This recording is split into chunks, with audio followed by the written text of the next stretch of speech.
आज हम लोग पढ़ने जा रहे हैं रीजनिंग में क्लॉक के बारे में। फ्रेंड्स, क्लॉक एक बहुत ही इम्पॉर्टेंट टॉपिक है रीजनिंग में। क्लॉक के क्वेश्चन किसी भी एग्जाम में आ जाते हैं और अगर क्लॉक का कॉन्सेप्ट पता हो तो ये क्वेश्चंस बहुत आसानी से हम सॉल्व कर सकते हैं। ठीक है, तो सबसे पहले हम देख रहे हैं कि क्लॉक में किसी भी टाइम पीरियड का मिरर इमेज कैसे निकालते हैं। फ्रेंड, ये क्वेश्चन एसएससी एग्जाम्स में जरूर पूछे जाते हैं कि क्लॉक में कोई भी टाइम दे दिया जाता है और आपको उसका मिरर इमेज फाइंड करना रहता है, या मिरर इमेज दे दिया जाता है और आपको टाइम फाइंड आउट करना रहता है कि टाइम क्या होगा। तो फ्रेंड, यहाँ पर कुछ रूल है जो आपको याद रखना है। जैसे कि पहला आपको पॉइंट दिया है यहाँ पे कि यदि आपको एग्जाम में कोई भी टाइम दिया गया और उसका मिरर इमेज पूछा गया और टाइम 1 o'clock और 11 o'clock के बीच का है दिया गया टाइम 1 o'clock और 11 o'clock के बीच का है, जैसे कि आपको दे दिया जाए 2:03, 10:05, 8:10, तो उसका मिरर इमेज निकालने के लिए हम दिए गए समय को 11:60 से घटा देते हैं। जैसे कि हमको यहाँ पे एक प्रश्न दिया गया है कि 4:46 समय हो रहा है, तो मिरर इमेज बताइए क्या होगा। तो फ्रेंड, यहाँ पर 11:60 से हमको पता है कि मिरर इमेज निकालने के लिए अगर दिया गया समय 1 बजे और 11 बजे के बीच का है, तो मिरर इमेज निकालने के लिए हम 11:60 से घटाते हैं। तो 11:60 से हम इसको सब्ट्रैक्ट करेंगे तो हमें मिलता है 7:14। ठीक है, जैसे कि अगर आपको माइनस करना टाइम में नहीं आ रहा तो हमेशा हम क्या करते हैं, अगर यहाँ पे सपोज अभी यहाँ पे 40 मिनट्स होते तो हम क्या करते हैं, यहाँ पे 11 की जगह 10 बना देते हैं और 60 मिनट हम यहाँ से इस साइड कैरी ले लेते हैं। ठीक है, तो फिर आपके यहाँ पे हो जाते हैं 40 मिनट, अगर यहाँ होता तो 60 मिनट यहाँ आके 100 मिनट्स हो जाते, तो इसमें से 46 माइनस करते और 10 में से यहाँ पे 4 माइनस करते। बट अभी हमको कुछ ऐसा करने की जरूरत नहीं है माइनस करने के लिए, क्योंकि यहाँ पे ऊपर ऑलरेडी मिनट्स ज्यादा है।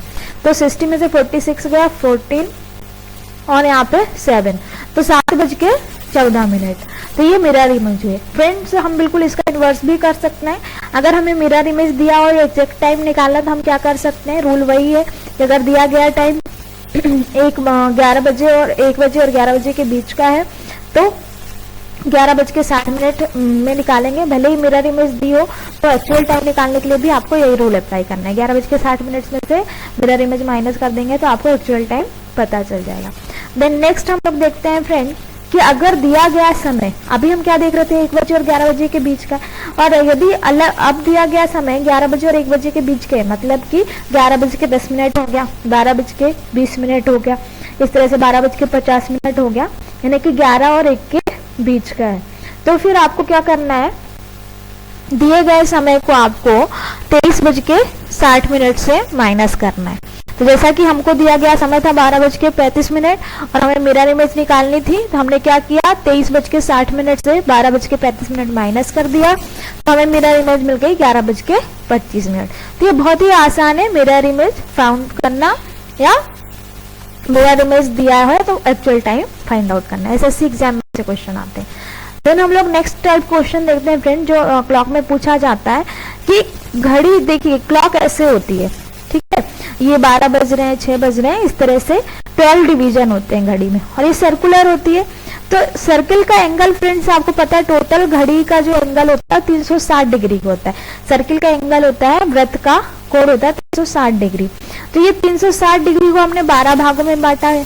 ठीक है, तो एक भाग आपका कितना होगा 30 डिग्री का, तो एक भाग आपका 30 डिग्री का होगा, 12 भाग आपके कितने हैं 360 डिग्री के।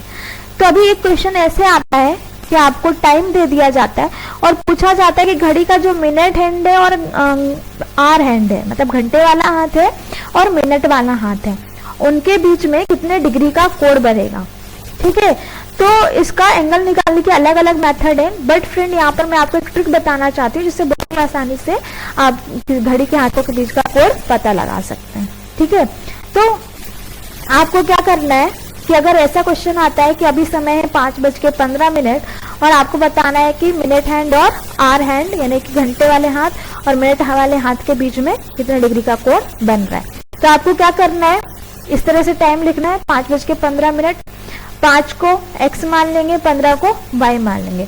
फिर हमको एंगल निकालना है, तो एंगल के लिए आपको एक ट्रिक याद रखना है कि जिसको हमने y माना है, ठीक है, मिनट्स वाला जो पार्ट है उसको हमने y माना है, तो y into 11/2 minus x into 30, ये फॉर्मूला आपको याद रखना है। ठीक है, क्या याद रखना है कि घंटे वाले हाथ और मिनट वाले हाथ के बीच का अगर कोण निकालना है तो दिए गए टाइम में हम x और y मानेंगे, घंटे को x मानेंगे, मिनट को y मानेंगे, और एंगल कैसे निकलता है, y गुणा 11/2 है ना, y into 11/2 minus x into 30, ठीक है, x गुणा 30। तो इस तरह से हम लोग क्या करेंगे, इस फॉर्मूले में x और y की वैल्यू रखेंगे। तो यहाँ पे हमने 15 रखा और यहाँ पे हमने 5 रखा x की जगह पे, और इसको सॉल्व करेंगे तो आप चाहो तो इसको 15 का हाफ 7.5 करके 7.5 इंटू 11 करोगे तो ये आ जाएगा। ठीक है, तो 82.5 इधर से आ गया और ये आपका 150 आसानी से आ जाएगा। अभी देखो 82.5 माइनस 150 करोगे तो माइनस के 67.5 डिग्री आता है। ठीक है, बट माइनस में तो हमारा आंसर हो सकता है, ऑप्शन में हमको माइनस में ना हो, तो आपको हमेशा क्या करना है, माइनस को नेग्लेक्ट करना है। भले निगेटिव आंसर आ रहा है तो ऐसा जरूरी नहीं कि ऑप्शन में नेगेटिव नहीं दिया तो हमारा आंसर नहीं है, हमको सिर्फ इसके मैग्नीट्यूड से मतलब है। हमारा आंसर कितना हो जाएगा, 67.5 डिग्री। तो 5:15 पर घंटे वाले और मिनट वाले हाथ के बीच में कितने डिग्री का कोण बन रहा है दोस्तों, 67.5 डिग्री या 67.5 डिग्री। तो ये उम्मीद है आपको समझ में आया होगा। आपको फॉर्मूला याद रखना है बस, y into 11/2 minus x into 30, और x और y के मान आपको इसी तरह से मानना है और सॉल्व कर लेना है। तो इस तरह से हमको एंगल पता चल जाता है। तो यहाँ पे मैंने आपके लिए एक होमवर्क छोड़ा है, यदि समय है 4:36, तो आपको घड़ी के दोनों हाथों के बीच का, मिनट और घंटे वाले हाथ के बीच का आपको एंगल फाइंड आउट करना है। तो फ्रेंड आगे भी मैं क्लॉक के कुछ क्वेश्चन आपके साथ शेयर करूंगी और भी टाइप के। अभी आज के लिए इतना ही। तो अगर आपको मेरे वीडियो पसंद आ रहे हैं तो प्लीज मेरे चैनल को सब्सक्राइब कीजिए और लाइक कीजिए।